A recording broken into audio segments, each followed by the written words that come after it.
तो इस वीडियो में हम बात करने वाले हैं होम लोन के डॉक्यूमेंट्स के बारे में कि बैंकों में कौन कौन से होम लोन के डॉक्यूमेंट्स हमसे मांगे जाते हैं। जैसे हम देखेंगे एसबीआई बैंक में कौन कौन से होम लोन के डॉक्यूमेंट मांगे जाएंगे। इसके अलावा एचडीएफसी बैंक में भी देखेंगे कौन कौन से होम लोन के डॉक्यूमेंट आपसे मांगे जाते हैं। तो अगर आप एसबीआई बैंक में आते हो, एसबीआई बैंक में काफी सारी होम लोन की स्कीमें वगैरह चलती है। जैसे आप यहाँ पे प्रॉपर्टी परचेज करने के लिए भी लोन ले सकते हो। अगर आपको कोई प्लॉट परचेज करना है, फ्लैट वगैरह परचेज करना है, अगर आपकी कोई एग्जिस्टिंग प्लॉट वगैरह है, अब उस प्रॉपर्टी में आपको कंस्ट्रक्शन करने के लोन लेना है। इसके अलावा यहाँ पे आप अगर लोन अगेंस्ट प्रॉपर्टी भी लेना चाहते हो तो उन सब के लिए जो है यहाँ से होम लोन वगैरह प्रोवाइड किया जाता है। काफी सारी स्कीमें वगैरह चलाई जाती हैं। डॉक्यूमेंट वगैरह जो है हर बैंकों में जो है लगभग जो है सेम लगते हैं। कुछ डॉक्यूमेंट हो सकता है एक्स्ट्रा डॉक्यूमेंट आपसे मांग ले। अगर हम डॉक्यूमेंट की बात करें, देखिए सबसे पहले तो कुछ कॉमन डॉक्यूमेंट है जो हर इंडिविजुअल को देने पड़ते हैं। जैसे कि एम्प्लॉयर आइडेंटिटी कार्ड हो गया, लोन का जो एप्लीकेशन फॉर्म हो गया, फिलअप करके 3 पासपोर्ट साइज फोटो के साथ देना पड़ता है, ये कंपलसरी रहता है। इसके अलावा एक आईडी प्रूफ और एक एड्रेस प्रूफ, ये 4 डॉक्यूमेंट आपको हर कैटेगरी के इंडिविजुअल को जो है सेम जो है देना पड़ता है। बात कर लेते हैं यहाँ पे अगर अकाउंट स्टेटमेंट भी आपको प्रोवाइड करना पड़ता है। देखिए आपको लास्ट 6 मंथ के आपको बैंक अकाउंट स्टेटमेंट देने पड़ते हैं, जितने भी आपके बैंक अकाउंट है, चाहे वो सैलरी अकाउंट हो, सेविंग अकाउंट हो या करंट अकाउंट हो, सारे स्टेटमेंट दिखाने पड़ते हैं। और अगर इन केस आपका ऑन गोइंग लोन पहले से ही कोई चल रहा है तो उसका भी 1 साल का स्टेटमेंट जो है बैंक आपसे मांगता है। अगर लोन चल रहा है, नहीं चल रहा है तो फिर आपसे नहीं मांगा जाएगा। इनकम प्रूफ की बात करें अगर हम, तो सैलरीड के लिए देखिए इनकम प्रूफ के तौर पे सैलरी स्लिप देनी पड़ती है 3 मंथ की, या तो आप सैलरी सर्टिफिकेट भी दे सकते हो 3 मंथ की। इसके अलावा आप या तो फॉर्म 16 दे दो 2 सालों का, या तो आप आईटी रिटर्न भी दे दो 2 फाइनेंशियल ईयर का। इनमें से भी आप कोई एक डॉक्यूमेंट दे सकते हो अगर आप सैलरीड हो। बात कर लेते हैं अगर हम नॉन सैलरीड की, जो सेल्फ एम्प्लॉयड होते हैं, सेल्फ एम्प्लॉयड प्रोफेशनल होते हैं, उनको देखिए अपना बिजनेस एड्रेस प्रूफ, जो भी अपना बिजनेस वगैरह करते हैं उसका एड्रेस प्रूफ देना पड़ता है, आईटी रिटर्न देना पड़ता है 3 सालों का, बैलेंस शीट देना पड़ता है, प्रॉफिट और लॉस अकाउंट स्टेटमेंट 3 सालों का देना पड़ता है। इसके अलावा बिजनेस असिस्टेंट डिटेल हो गई, टीडीएस सर्टिफिकेट हो गया। अगर आप सेल्फ एम्प्लॉयड प्रोफेशनल कैटेगरी में आते हो, जैसे कि आपके सीए हो गए, डॉक्टर हो गए, तो उनको प्रोफेशनल डिग्री वगैरह भी जो है अपनी यहाँ पे दिखानी पड़ती है। तो ये कुछ मेनली जो है डॉक्यूमेंट लगते हैं एसबीआई बैंक से होम लोन लेने के लिए। अब यहाँ पे कुछ प्रॉपर्टी रिलेटेड डॉक्यूमेंट की बात करें। प्रॉपर्टी रिलेटेड डॉक्यूमेंट अलग अलग होंगे, जिस टाइप की भी आप प्रॉपर्टी परचेज कर रहे हो, या आप कंस्ट्रक्शन की लोन ले रहे हो, या रिपेयर रिनोवेशन की लोन ले रहे हो, तो डॉक्यूमेंट वगैरह अलग अलग होंगे। जैसे कि अगर आप कोई न्यू प्रॉपर्टी परचेज कर रहे हो तो यहाँ पे registered development agreement of the builder या कन्वेंस डीड, ये आपको 2 डॉक्यूमेंट देने पड़ते हैं। इसके अलावा अगर आपको कोई जो है प्लॉट वगैरह अलॉट हुआ है, अलॉटमेंट के थ्रू मिला, या किसी अदर इंडिविजुअल से आप रीसेल होम खरीद रहे हो, तो अलॉटमेंट लेटर हो गया या स्टैंप एग्रीमेंट फॉर सेल हो गया, ये आपको देना पड़ता है। अगर आप कंस्ट्रक्शन की लोन ले रहे हो तो परमिशन फॉर कंस्ट्रक्शन देना पड़ता है।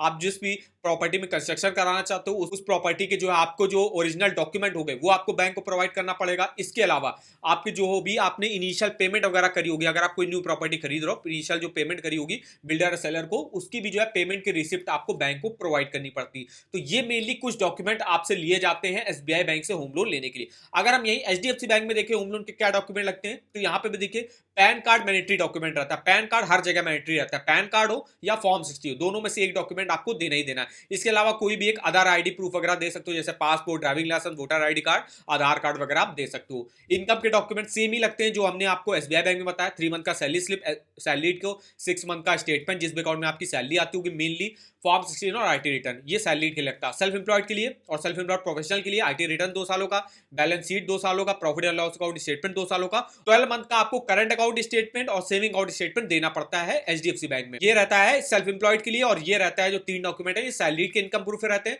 और जो आखिरी के 3 डॉक्यूमेंट है ये सेल्फ एम्प्लॉयड और सेल्फ एम्प्लॉयड प्रोफेशनल के इनकम के डॉक्यूमेंट रहते हैं। प्रॉपर्टी रिलेटेड डॉक्यूमेंट में जैसे यहाँ पे देखो करेक्ट बताया गया, अगर आप कोई न्यू होम परचेज करो तो देखिए अलॉटमेंट लेटर या बायर एग्रीमेंट देना पड़ता है। इनिशियल जो आपने पेमेंट वगैरह करी होगी डेवलपर या सेलर को, वो करनी पड़ती है। कोई रीसेल होम, किसी अदर इंडिविजुअल से आप कोई होम परचेज कर रहे हो, उसके लिए जो है लोन ले रहे हो एचडीएफसी से, तो टाइटल डीड देनी पड़ती है प्रॉपर्टी की। इनिशियल जो आपने पेमेंट करी होगी सेलर को, जैसे कि क्या होता है कि प्रॉपर्टी वैल्यू का 80 से लेकर 90% लोन जो है एचडीएफसी बैंक प्रोवाइड कर देता है। बाकी का जो 10-20% होता है वो आपको अपनी तरफ से देना पड़ता है। तो उसी की जो है इनिशियल पेमेंट की रिसिप्ट आपको दिखानी पड़ती है एचडीएफसी बैंक में। Copy of agreement to sell देना पड़ता है। अगर आप सिर्फ कंस्ट्रक्शन के लोन ले रहे हो तो आप जो भी प्लॉट वगैरह में कंस्ट्रक्शन कर रहे हो तो उसका टाइटल डीड और प्लॉट देना पड़ेगा। आपकी प्रॉपर्टी में कोई लड़ाई झगड़ा नहीं, उसका प्रूफ देना पड़ेगा। Copy of plan approve by local authority देना पड़ेगा। आपकी प्रॉपर्टी में जो कंस्ट्रक्शन का एस्टीमेट होगा, मतलब उस जो आपका प्लॉट वगैरह है उसमें जो भी आप कंस्ट्रक्शन कराओगे उसमें कितना जो है खर्चा आएगा, तो कंस्ट्रक्शन का एस्टीमेट जो है यहाँ पे देना पड़ता है। कुछ अदर और डॉक्यूमेंट मांगे जाते हैं, जैसे कि ओन कंट्रीब्यूशन प्रूफ। जैसे कि हमने बताया 80 से 90% लोन तो है बैंक प्रोवाइड कर देता, बाकी 10 से 20% आपको अपनी तरफ से डाउन पेमेंट करनी पड़ती है, तो उसी ओन कंट्रीब्यूशन प्रूफ आप यहाँ पे दिखाना पड़ता है। इसके अलावा जो सैलरीड होंगे उनको उनको अपॉइंटमेंट लेटर वगैरह दिखाना पड़ता है, जैसे कि अगर वो जॉब वगैरह कर रहे हैं तो लगातार कर रहे हैं कितने सालों से। इसके अलावा अगर आपका कोई ऑनगोइंग लोन जैसे चल रहा तो उसका भी देखिए 6 मंथ का स्टेटमेंट यहाँ पे मांगा जाता है, एसबीआई में 12 मंथ का मांगा जाता है। Passport size photo loan application form के साथ देनी पड़ती है।